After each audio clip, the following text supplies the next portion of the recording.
Okay, so we got some good slabbers in here. Yes, sir, I'm going to show you.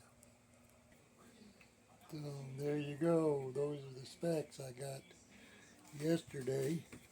Couple big ones in there. Look, there's a slabber. Couple slabbers in here. That one's a really nice big one. That one definitely got some thick shoulders on them. Looks like some good eating coming here. They're all caught on minnows. Yep, I like minnows, live minnows. Yep, and so the hack is this is a pet, urinal thing.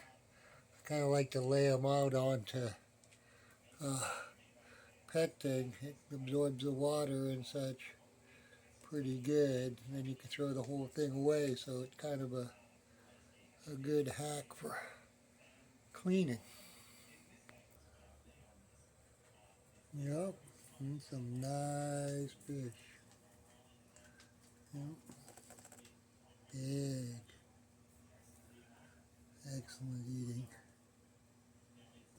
Okay, so this is my procedure anyway.